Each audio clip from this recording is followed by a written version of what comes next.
Brandon Miller is one of my favorite players to watch, and I just want to break down how he's improved from last year with his increased usage since Lamelo's been out. So the first thing I want to talk about is his points. He's increased his points per game from 17 last year to 22 this year. And mainly it's coming from three. So here you're going to see the Hornets run this early flare action, and then Miller's going to come off it and just get a shot.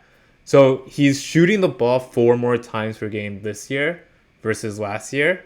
And all four of those increased shots are actually coming from three. So here you're going to see another catch and shoot opportunity and just hit it. And with those four increases in opportunity, he's actually shooting the same exact percent at 37% from three.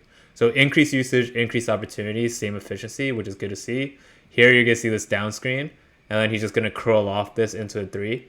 And you're going to see the same exact thing on the next play against the Knicks, right? So the Hornets are purposefully trying to get him involved in their offense off screens, off catch and shoots, and just increase his usage. And they trust him just shooting these shots. So the next thing I want to point out is with those increases in 3-point attempts, he's getting them at different spots now. So last year, he was almost 80% catch and shoot.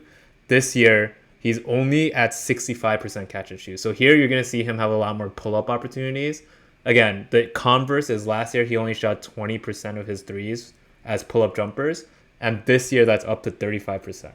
And this trend actually existed before Lamelo got injured as well. So obviously his attempts have increased with the increased usage from the injury, but his selection hasn't really changed.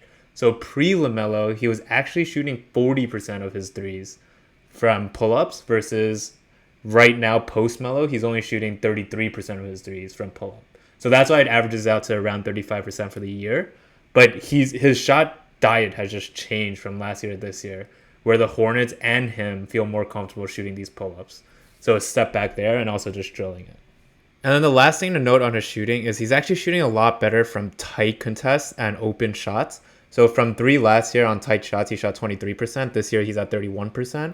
On open shots last year, he was at 34%. This year, 38%.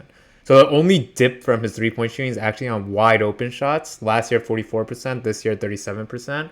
And as long as that can get back to where he was last year, he's actually going to be a much more efficient all-around three-point shooter. So that's good to project out. So let's move inside the arc now. As I mentioned earlier, he hasn't seen any increased usage from inside the arc, and he also hasn't seen any increase in efficiency of finishing inside the arc.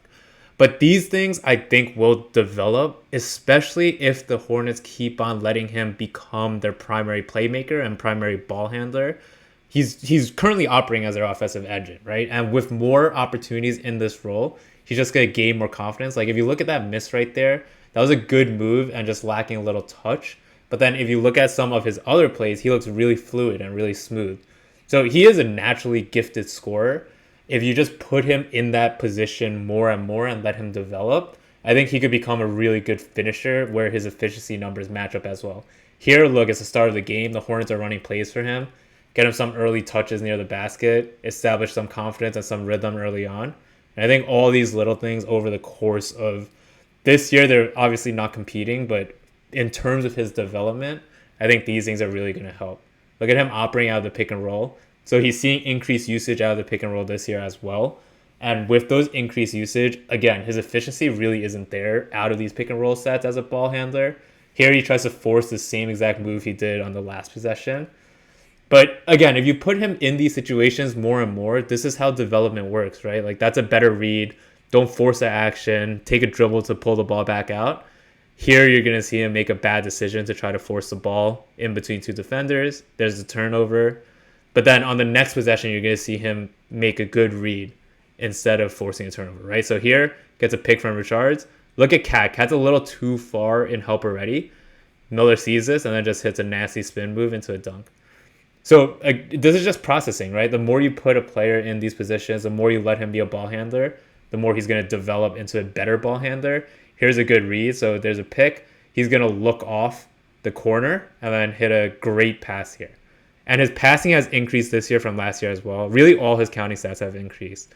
So his assists are up, his rebounds are up, blocks, steals. That's another good pass, just cross court where they're going to trap him out of the pick and roll. I believe you're going to see another one where they trap. So here, oh no, there's just a good read. So here you can see him eyeing Martin. and then just a little late on that from McBride and just hits a good pass, right? Here's defensively, this is where he can really use his length to get back into plays. So great contest after being beat on that screen. You're going to see him use his length a lot on closeout. So here, great closeout, right? He's just right there at McBride, and he looks under control. So his defense has been improved this year as well. His defensive rating is a lot better than last year's. Look at him closing out there on Paul George. And he just doesn't look like he's out of control when he's contesting, when he's in passing lanes. They're just purely using instinct and length, right? And as long as this part of his game also continues to grow, I can see him being a really strong defender and a really strong scorer at every single level of scoring as well. So there's just a lot to like about Brandon Miller's game. And yeah, if you enjoyed what you watched and you like the film breakdown, don't forget to like and subscribe. It really helps me out as a content creator. And I hope you guys enjoyed as well. See you.